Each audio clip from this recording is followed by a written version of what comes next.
Senator Hawley, if you're ready, you may begin. Thank you, Mr. Chairman. Thanks to the witnesses for being here. Mr. Bush, if I could just start with you, I want to talk first about something that's very important to my state, and that's the Lake City ammunition plant, also important for the next generation squad weapon. As you know, the Lake City Army ammunition plant does vital work ensuring that our warfighters are prepared and armed for any future conflict, and in particular, that plant produces ammunition for the next generation squad weapon. Here's my question. Do I have your commitment to ensure that Lake City will receive the facility upgrades that it needs in order to continue to produce ammunition at the rate that we need it to? Senator, first let me say I was recently able to visit the facility, so I saw firsthand the great work done there and the great people that work there. Assuming the Army stays on its current plan for that program, it will need to build that ammunition at Lake City. Preliminary work is underway, and should the program stay on schedule, I would expect the Army to fund production efforts as well.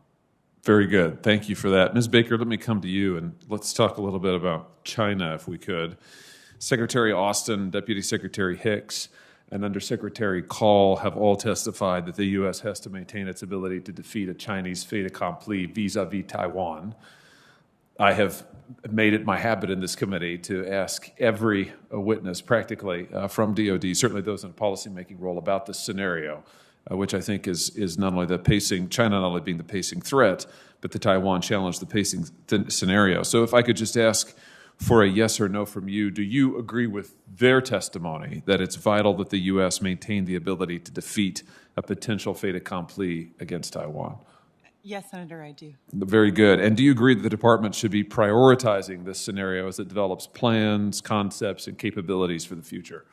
Yes, Senator, I do. I think a Taiwan contingency is certainly among the most stressing scenarios that we can be planning for, and for that reason, it's critical that we prioritize it. Great. I'm glad to hear that. Let me ask you about another aspect of this. Admiral Davidson and Admiral Aquilino have both testified to this committee that China may attempt a fait accompli in Taiwan before the end of this decade. And now it's widely thought that this is possible in the 2030s, but what caught my attention from both of them was their testimony that this is something we should be planning for and looking at in the 2020s. The Commandant of the Marine Corps and the Chief of Naval Operations have both said that they agree with that assessment, and the Transcom commander and other officials have said the same. Do you agree that the threat of a Chinese fait accompli against Taiwan is something we need to be concerned about and planning for in this decade and not just in the 2030s? Yes, Senator, I do. Very good. Let me ask you something adjacent to this. Secretary Austin wrote earlier this year in response to a question from me, and I'm going to quote him now, that a combat-credible, forward deterrent posture is instrumental to the U.S. military's ability to deter and, if necessary, to deny a fait accompli scenario. The Deputy Secretary, the Undersecretary, and multiple commanders of INDOPACOM have reaffirmed the Secretary's emphasis on denial. Do you agree that a strategy of denial is essential for deterring Chinese aggression? Yes, Senator, I do. Very good. Let me shift gears just a little bit and ask you about some of the recent disturbing testimony that this committee has heard with regard to the situation in Afghanistan. Do you think it was appropriate for the United States to draw down nearly all of its forces in Afghanistan before we finish the evacuation of American citizens? And I'm thinking particularly given General Miller's warning that the Afghan security forces and government could collapse quickly. Senator, not being at the department right now, I am familiar with the testimony that you are referencing. I understand that the department planned for a range of contingencies, including different levels of troops on the ground. I'm not in a position, I think, to assess the details of that planning. Secretary Austin testified both to this committee and then more pointedly, actually, to the House Armed Services Committee that the non-combatant evacuation, he believes, should have begun earlier. It's reported that General Milley, reported in the press, that General Milley said the same thing, that, again, even more pointedly, that DOD warned the White House and state that the non-combatant evacuation had to begin earlier.